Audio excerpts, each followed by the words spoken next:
Welcome back गुल्ले चारों का वाजा जावेद अहमद में हम रहे और माँ गफ्तरान कर गए कराची है बापता।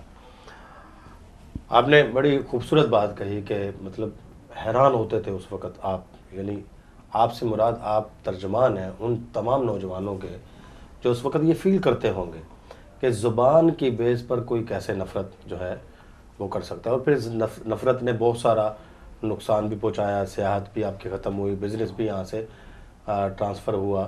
तो ये सारी चीज़ें जो है ना वो इसके साथ साथ जो है वो चलती रहीं। हम थोड़ा सा जो है ना वो दुख के लम्हे से निकाल कर आपको ज़रा थोड़ा सा लेके आते हैं। ये सिनेमा फिल्में देखने का शौक़ था आपको? जी जी बिल्कुल, फिल्में देखने का शौक़ क्योंकि उस वक्त तो वाहिद अच्छी मज़े वाली तफरी सिनेमा भी नहीं हुआ करती थी। तो और वीसीआर भी उस वक्त नई नई आमद हुई थी, हर किसी की पहुंच में और दस्तरस में नहीं था और कानूनन मना भी था, जुर्म भी था। तो सिनेमा गर्दी तो बहुत की हमने। सिनेमा गर्दी बड़ा ज़बरदस्त। एक्टर कौन पसंद था, पाकिस्तानी एक्टर? पाकिस्तान में जी शुरू से मतलब वो डाई हार्ड फैन थे हम नदीम साहब के। नदीम साहब अभी भी हैं बेग साहब के। तो हीरोइन फिर शबनम होगी डेफिनेटली। जी हीरोइन शबनम, उनके साथ उनकी जोड़ी बड़ी माशाल्लाह। और बाबरा शरीफ, मतलब वो उस उम्र में जो 15-17 साल की उम्र होती है तो इंसान को हर रोज़ एक नया क्रश होता है, कहीं पे वो अपना दिल हारता है।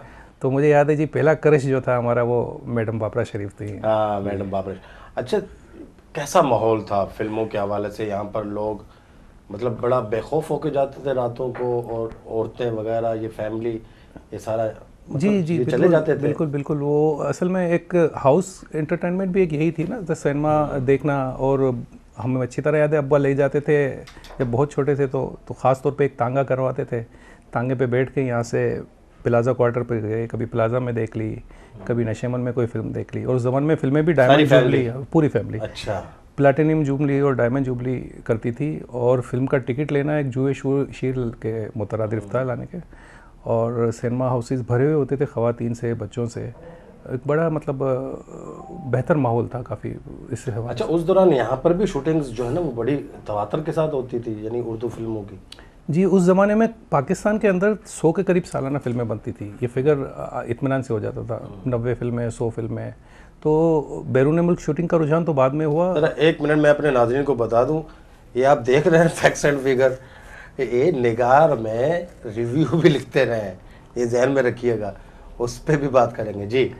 जी तो सिनेमा बहुत बड़ी तादाद में फिल्में बनती थी। तो बैरून मुल्क शूटिंग का सिलसिला बाद में शुरू हुआ जब को प्रोडक्शन का एक सिलसिला आया, जब श्रीलंका, बांग्लादेश और तुर्की वगैरह हमारे फिल्म साथ जाते थे शूट करने के लिए। जी जी। लेकिन इससे पहले जब समंदर हमारे पास, कराची में एक बहुत बड़ी नेमत है समंदर, तो समंदर शूट करने के लिए और खूबसूरत लोकेशंस के लिए करके लाहौर से आते थे, आते तवातुर के साथ ईस्टर्न स्टूडियो में शूट्स होती थी।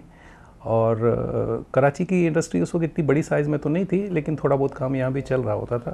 मेन मरकज़ तो कौन से फिल्म साज ज़्यादा कराची में काम करते थे आपके? कराची में जी मुसलसल तवातर के साथ तो हमने देखा है जी जान मोहम्मद जुम्मन साहब को, उन्होंने बहुत ज़्यादा काम किया और आखिर तक वो काम करते रहे। शमीम आरा साहिबा की भी जो है ना कुछ, शमीम आरा साहिबा की भी कुछ प्रोडक्शन, वो फिर उन्होंने बैरून मुल्क बहुत ज़्यादा एक सीरीज़ बाबरा शरीफ के साथ बनाई। तो कोलंबो कभी गई, कभी मिस बैंकॉक, तो कभी मिस हांगकॉन्ग। लेकिन जब वो सोशल इश्यूज़ पे फिल्में बनाती तो शूटिंग कराची में ही होती थी इनकी। तो इससे पहले कमाल साहब, कमाल एक दौर था जब 70s की मैं बात करूंगा, जब कराची की इंडस्ट्री एक अपने पाँव पे काफ़ी हद तक खड़ी हो गई थी और काफ़ी ज़्यादा। अच्छा, मसला ये होता था कि कोई भी आर्टिस्ट कराची में प्रोड्यूस होता था। आप देखें लाहौर की इंडस्ट्री में ज़्यादातर आर्टिस्ट जो है वो कराची से ही गए हुए थे। कराची इसको दरियाफ़्त करता था, लेकिन इंडस्ट्री यहाँ की छोटी थी तो वो लाहौर जो है उचक के ले जाता था यहाँ से, तो फिर वो वहाँ पे सेटल हो जाते थे। लेकिन कराची ने बहुत सिनेमा में अच्छा काम किया और एक से एक अदाकार, एक से एक गुलकार, बहुत नामी ग्रामी लोग दिए हैं लाहौर की इंडस्ट्री। अच्छा, अभी फिल वक्त अभी आपको नहीं लगता कि अभी लाहौर की जगह कराची आ गया और कराची की जगह लाहौर? जी शो बिज़नेस की हद तक बिल्कुल ऐसा ही है। और एक अरसे तक जो है फिल्में यहाँ बन रही हैं ज़्यादा। हाँ, एक अरसे तक जो है वो लाहौर ने हुक्मरानी की इस शोबे में। लेकिन अब एक बिल्कुल ही मुख्तलिफ मामला हो गया है। लाहौर में फिल्में ना होने के बराबर हैं। सिर्फ पंजाबी ज़बान की कुछ फिल्में साल में बनती हैं। जो बड़ा काम हो रहा है, चाहे वो ड्रामा प्रोडक्शंस हो, फिल्म प्रोडक्शंस हो, म्यूज़िक हो, वो सारा काम कराची में हो रहा है। इवन अब वहाँ के आर्टिस्ट जो है यहाँ पे सेटल हो रहे हैं और कराची में जो है उन्होंने रहायशी, अब बहुत अच्छी फिल्में बन रही हैं। अच्छा, आप समझते हैं कि सिनेमा का रिवाइवल मतलब होना चाह रहा है? और जिस ये जो फिल्में आप देख रहे हैं मेयार के मुताबिक आपने रिव्यू लिखते रहे हैं और आपको पता है माशाल्लाह नज़र भी रखते हैं, मेयार के मुताबिक कैसी फिल्में हैं? ये सिनेमा का रिवाइवल हो जाएगा पाकिस्तान में इन फिल्मों को देखते हैं? देखें, सिनेमा का रिवाइवल एक पाकिस्तानी सिनेमा का रिवाइवल तो हो रहा है, लेकिन उसमें एक बड़ा किरदार जो है वो हिंदुस्तानी फिल्मों का भी है, क्योंकि हिंदुस्तानी फिल्में जब सिनेमा में चलती हैं तो लोग बहुत बड़ी तादाद में फिल्में देखने आते हैं। उससे जो सिनेमा ओनर है उसे काफ़ी ज़्यादा रिलीफ मिलता है, ठीक है जी। उनके अभी तो पाबंदी शोज़ हो गई, फुल, अभी हाँ। पाबंदी हो गई, उससे शोज़ फुल, लेकिन उसी दौरान फिर पाकिस्तानी फिल्में भी अपनी उसमें जगह बनाती हैं। और जब एक वक्त ऐसा आएगा कि जब हमारी प्रोडक्शन अच्छी खासी हो जाएगी, इस वक्त साल में 10-12 फिल्में पाकिस्तान दे रहा है, जब हमारी प्रोडक्शन ज़्यादा हो जाएगी और हमें ज़रूरत नहीं रहेगी इंडियन फिल्मों की, तो हम इस चीज़ पे गौर करेंगे। लेकिन इस वक्त जो है सिनेमा में बहुत अच्छा काम हो रहा है, मुसलसल तवातुर के साथ फिल्में आ रही हैं। कुछ इसमें बिलो मार्जिन भी काम हो रहा है जो इतनी ज़्यादा अच्छी नहीं होती, लेकिन ये तजर्बाती सिनेमा है इस वक्त, और ये आहिस्ता आहिस्ता ग्रूम कर जाएगा। पढ़े लिखे लोग बहुत ज़्यादा इस फील्ड में आ गए हैं, लड़के लड़कियां। इस वक्त आप देखें म्यूज़िक में, विजुअल इफ़ेक्ट्स में बड़ा काम हो रहा है। हमारे पास एनिमेटेड मूवीज़ अभी मार्कोर के नाम से बनी है, शर्मीन उपैद चुनाई ने बनाई है, इससे पहले काफ़ी सारा काम हुआ है। तो हर शोबे में काम हो रहा है, हॉरर मूवीज़ बन रही हैं, कमर्शियल सिनेमा बन रहा है, और पैरेलल सिनेमा माहे मीर, मैंने मतलब आपको क्या कहूँगा, बड़ी ही बैनुल अक़वामी मेयार की मीर तकी मीर की ज़िंदगी पे बनी हुई फिल्म, ये भी हमने प्रोड्यूस की है। अभी हमारे एक साफ़ी हैं वली खान बाबर, उनके लाइफ के ऊपर और उनके इंतकाल के ऊपर एक फ़िल्म लाल कबूतर के नाम से आई है, जो नौजवानों ने बनाई है, बिल्कुल कोई बड़ा नाम नहीं है। तो ये हौसला अफजाई इनकी हो रही है और काम बिल्कुल हो रहा है। उम्मीद है कि इंशाल्लाह अगले 5 सालों में हम इस काबिल हो जाएंगे कि अपनी सिनेमा की सारी ज़रूरियात पाकिस्तान की इंडस्ट्री से पूरी की जाए और यहाँ पे इतनी फिल्में दोबारा से प्रोड्यूस होना शुरू हो जाएंगी। इतनी फिल्में दोबारा से प्रोड्यूस होना शुरू हो जाएंगी। वक्त आपको पता होता है हमारे पास इतना ज़्यादा नहीं, हम ज़्यादा से ज़्यादा फ़ायदा उठाने की कोशिश करते हैं। सर, बिज़नेस कराची में मतलब उसको तो भूल जाए कि वो एक पदमनी का एक माहौल था या जो भी है, लेकिन कराची में बिज़नेस मैन, सनतकारों को, सरमायादारों को, इन्वेस्ट करने वालों को कुछ सहूलियात हुकूमत की तरफ से ऐसी हैं कि वो आगे बढ़े और कराची के बिज़नेस को और आगे बढ़ावा दें? देखें जी, बिज़नेस का, कारोबार का जो सबसे पहला ताल्लुक़ होता है वो अमन अमान से होता है। अगर आपके शहर में, आपके सूबे में, आपके मुल्क में अमन नहीं होगा तो सरमाया सबसे पहली चीज़ होगी जो राह फ़रार इख्तियार करती है। और बदकिस्मती से ऐसा हुआ भी है, जब मैंने ज़िक्र किया कि 86-85 से एक सिलसिला शुरू हुआ और वो पिछले 3-4 साल से अब तो खैर हालात बेहतर हैं, लेकिन कारोबारी लोगों के लिए करके इतनी ज़्यादा मुश्किलात हो गई कि यहाँ से बहुत ज़्यादा सरमाया दुबई शिफ्ट हुआ और बहुत ज़्यादा सरमाया बांग्लादेश में शिफ्ट हुआ, ढाका में। तो ख़ुद हमारी कम्युनिटी के बहुत सारे मेहमान हजरात हैं जो इस वक्त अपनी इंडस्ट्रीज़ जो है यहाँ से वहाँ पे गए हैं। उसमें ड्यूटी का और टैक्सेस का इंफ्रास्ट्रक्चर तो एक रीज़न है ही, लेकिन एक बड़ी वजह जो है वो अमन व अमान का मामला भी था। अब ज़रा थोड़ा सा हालात बतदरीज बेहतर हो रहे हैं और हुकूमती सतह पर भी कोशिशें हो रही हैं कि उस रूठे हुए सरमाए को वापस यहाँ पे लाया जाए। और अब सुना है कि अगले कुछ दिनों में एक नई एमनेस्टी स्कीम भी आ रही है जिसके ज़रिए सारी चीज़ों को लीगलाइज़ किया जा रहा है, प्रॉपर एक चैनल के थ्रू से गुजारा जा रहा है। तो उम्मीद है कि अगर इसी यकसुई के साथ काम होता रहा तो इंशाल्लाह बेहतर होंगे मतलब आप ऑप्टिमिस्टिक हैं कि कराची का बिज़नेस दोबारा इंशाल्लाह ग्रूम करेगा और आगे बढ़ेगा? जी, क्योंकि इसमें हमें, मुझे नज़र आ रही है, अस्करी सतह पर भी कोशिशें नज़र आ रही हैं। हमारे आर्मी चीफ कई बार इस बात का जिक्र कर चुके हैं कि कराची को अब दोबारा बदअमनी की तरफ हम नहीं ले जाने देंगे। और इदराक सबको है कि इस वक्त मामला सारा मईशत के ऊपर है और मईशत अगर बेहतर होगी तो हम अंदरूनी और बैरूनी सारी जंगें जीत सकेंगे। उस चीज़ का इदराक जो है हमारी सियासी क़यादतों को भी है। तो जब अब हम इकोनॉमिकल फ़ाइट लड़ रहे हैं तो थोड़ा वक्त लगता है, लेकिन इंशाल्लाह मामला बेहतर हो जाएंगे। उम्मीद हम नहीं हार सकते जी, उम्मीद नहीं हार सकते। अच्छा सर, यहाँ पर मैं आपसे ज़रूर ये सवाल पूछना चाहूँगा। इम्प्रेस मार्केट है, अभी ली मार्केट की बारी आने वाली है, नाजायज़ तजावज़ात, ठीक है, अब उनको हटाने की ब्यूटिफिकेशन कह रहे हैं जी, कराची की ब्यूटिफिकेशन हो रही है। आप क्या समझते हैं कि बिल्कुल ये ठीक हो रहा है या इसके अंदर सियासत है, या सियासत है या जो भी है, बहरहाल ये ठीक हो रहा है क्योंकि एक जो पुरानी बिल्डिंग है, जो आपका कराची का हुस्न था, वो सामने आ रहा है? मतलब क्या क्या टेक लेंगे इस पे आप? देखें जी, इस बात में कोई शक नहीं कि तजावुज़ात ने कराची के हुस्न को बिल्कुल ख़त्म कर दिया था। और अभी जो ये काम हुआ है, जो ऑपरेशन हुआ है, ये 5% भी शायद नहीं हुआ। इस वक्त भी बहुत बड़ी तादाद में तजावुज़ात मौजूद हैं, और इस चीज़ को कोई भी ज़ी शऊर इंसान नहीं कह सकता कि ये काम गलत हुआ है। आप देखें, इस वक्त जब ऑपरेशन के बाद इस वक्त रिहेबिलिटेशन चल रही है उस इमारत की, प्रेस मार्केट की, उसके किनारे पे अभी घास बड़ा वगैरह खूबसूरत उगाई जा रही है, तो एक क्या खूबसूरत शक्ल उसकी आई है। ली मार्केट का जो टावर है वो बड़ी तारीखी, उसकी उसकी करीब जो है 1500-1700 दुकानें गैर कानूनी तौर पे।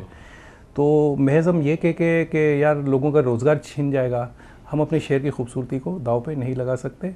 तो मेरे ख्याल में ये मामला बिल्कुल ठीक है। अलबत्ता हुकूमत को एक अच्छे जेस्चर का मुजाहरा करना चाहिए, और जो कारोबारी लोग हैं जो वहाँ पे काफ़ी सालों से कारोबार कर रहे हैं, दहाइयाँ गुजर गई हैं, बेशक उन्होंने उस जगह पे कब्ज़ा किया या नाजायज़ तजावुज़ात की, लेकिन अब उस बात को भी दसियों साल हो गए, उनकी नस्लें वहाँ से खाती आई हैं, तो उनको कुछ कंपनसेशन देना चाहिए। उनको एक मुख्तलिफ जगह पर मुतबादिल जो है मार्केट बना मुतबादिल के। बिल्कुल मार्केट बना दें, मुतबादिल जगह दें, ताकि उनका मामला भी चलता रहे। लेकिन ऑपरेशन रुकना नहीं चाहिए, और ये चाहे गली पे किसी ने चिप्स का ठिया लगाया है या किसी ने बड़े पैमाने पे इंक्रोचमेंट किए, बिला तखसीस कार्रवाई होनी चाहिए।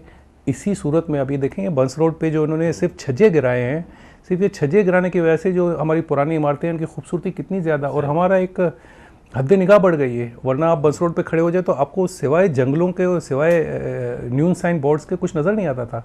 अब हमारी हद निगाह हमें उन इमारतों की खूबसूरती नज़र आने लग गई है, और एक 150 साल पुरानी इमारत होती है उसको छुपा दिया जाता है हकीम के इश्तिहारों से या किसी बन कबाब वाले के बहुत बड़े बोर्ड से। ये तो बड़ी ज़्यादती है, दुनिया भर में ऐसा कहीं नहीं होता। तो हम इस चीज़ को तो रोक नहीं सकते। इस चीज़ को तो हम रोक नहीं सकते। मतलब ये है कि भाई नजायज़ तजावुज़ात रुकना बिल्कुल नहीं चाहिए, इनको ख़त्म कर दो जी, ठीक है। लेकिन ये है कि जो 40-50 साल से कहीं पर आबाद है, आप उनको कंपनसेशन दें, इस तरह कर दें कि मुतबादल कोई मार्केट दे दें, मुतबादल जगह दे दें, ताकि उनका रोज़गार भी जो है ना वो चलता रहे। लेकिन ये रुकना नहीं चाहिए, क्योंकि नाजायज़ का मतलब ही नाजायज़ होता है। ये जो ना टेक है अपने जावेद भाई का, तो ब्यूटिफिकेशन ये बिल्कुल हद निगाह बढ़ गई है। चीज़ें जो है ना वो खूबसूरत नज़र आने शुरू हो गया। अच्छा सर, ट्रांसपोर्ट का बड़ा है, बहुत बड़ा पब्लिक ट्रांसपोर्ट, ठीक है। पहले लोग कहते थे कि जनाब पब्लिक ट्रांसपोर्ट ऐसी थी, आपके पास सर्कुलर रेलवे का एक निज़ाम मौजूद था, फिर जो है ना वो ट्राम मौजूद थी, डबल डेकर बसेस मौजूद थी। मतलब इस आबादी के लिहाज से इतना कुछ था कि आप बड़े आराम से जो है ना बग़ैर किसी तकलीफ़ से अपनी मंजिल को पहुंचते थे, दफातर वगैरह में पहुंच जाते थे। अब भी जो है मतलब एक बेहंगाम किस्म का जो है ना वो एक रश होता है, और फिर उस रश के अंदर आपको चिंची भी नज़र आएगी, तो पता नहीं क्या ये वो सारा। इस सारी सूरत हाल को कैसा देखते हैं? पब्लिक ट्रांसपोर्ट के लिए हुकूमत को क्या करना चाहिए, इसको बेहतर निज़ाम बनाने के? देखिए, हुकूमत को तो इस चीज़ में बहुत पहले तवज्जो देनी चाहिए। और मुझे अच्छी तरह याद है, हम छोटे थे तब से सुनते आ रहे हैं कि कराची सर्कुलर रेलवे को बहाल किया जा रहा है, और कराची सर्कुलर रेलवे की बहाली जिस वक्त का मैं जिक्र कर रहा हूँ उस वक्त कराची इतना फैला हुआ नहीं था। अब तो बहुत बेहंगम तरीके से शहर भी फैला है, उस हिसाब से ट्रैफिक के मामला भी बढ़े हैं। इस वक्त मामला ये है कि आप जेब में 2000 रुपये लेके जाएँ, किसी दुकान पे खड़े हो जाएँ, आपको किस्तों पे मोटरसाइकिल मिल जाती है, 1 साल में आप किस्तें देते रहें। आप उस ट्रैफिक का, अब एक घर में 5 अफराद है तो 5 मोटरसाइकिलें होती हैं उनके पास। तो बहरहाल ये तो फैलाव जो है बहुत ही बुरे तरीके से हुआ। दुनिया भर में बड़े शहरों में लोकल ट्रेन सर्विस चलती है, जो कि एक बड़ा आबादी का हिस्सा उससे मुस्तफ़ीज़ होता है।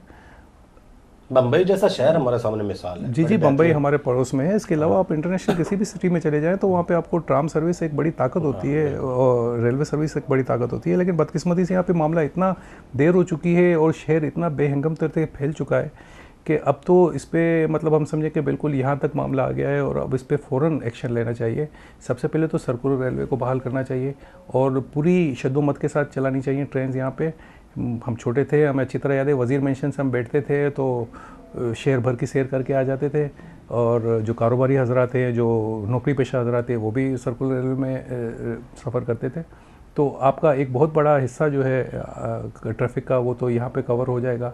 इसके अलावा बसेस सर्विस, बिल्कुल बस सर्विसेज हमारे पास देखें जो इस वक्त प्राइवेट सेक्टर में चल रही है, बसें उनकी खस्ता हाल हैं बहुत ज़्यादा, बहुत। और वो सफ़र के काबिल नहीं है, लेकिन लोग मजबूरन तोहन करन उसमें सफ़र करते हैं। सिंध गवर्नमेंट को इस सिलसिले में इनिशिएटिव लेना चाहिए, और उन्होंने कई बार दावे किए हैं शहर को एयर कंडीशन बसेस देने का, लेकिन अब तक वो पाए तकमील पे नहीं पहुँचे। तो मेरे ख्याल में तो बहुत ज़्यादा नेसेसरी चीज़ है। ये पब्लिक ट्रांसपोर्ट जो है वो बड़ी नेसेसरी चीज़ है जी। आप सर्कुलर रेलवे जो है उसको बहाल होना चाहिए। अभी वैसे बहाली का मेरे ख्याल में कुछ बड़ा शद्दोमत के साथ शुरू तो किया हुआ है शेख रशीद साहब ने। देखते हैं जी वो कहाँ तक कामयाब होते हैं। बंदा तो जो है ना वो बड़ा थोड़ा सा मुझे ऐसा लगता है कि वो कर देगा शायद, लेकिन ज़रूरत भी है उनको करना भी चाहिए। ज़रूरत भी और हमारा हक है, कराची वालों का हक है हमारा, मतलब बेहतर। बड़ा इतनी जलालत होती है बाज़ का। जो है मैं तो बसों में सफ़र करता हूँ, सीधी सी बात है, आम सा बंदा हूँ, कॉमन मैन हूँ, ठीक है। मुझे पता है कि क्या क्या प्रॉब्लम्स जो है वो सामने आती हैं और सामने नज़र आती हैं। अच्छा सर, एक बात जो है वो मुझे बड़ी अक्सर परेशान करती है, सवाल छोड़े जा रहा हूँ, ठीक है, और वक्फे के बाद आपसे ज़रूर पूछूँगा। एक ज़माना था कराची की एजुकेशन जो है उसके मेयार को पूरे पाकिस्तान में माना जाता था, और एक ज़माना ये है कि जो पंजाब में पास नहीं होता तो वो कराची में आके इम्तिहान देने की कोशिश करता है ताकि मैं यहाँ से पास हो जाऊँ, ठीक है। तो इन दोनों ज़मानों को जो है ना डिस्कस करेंगे, वजह क्या बनी, क्या हुआ, क्या ऐसा जो है ना वो चला कि अब वहाँ के लोग जो है ना वो पास होने यहाँ आते हैं। गुलिचारू का बाद बुता कुंडे उछते उछता पदमश पदा सारे भी हैं है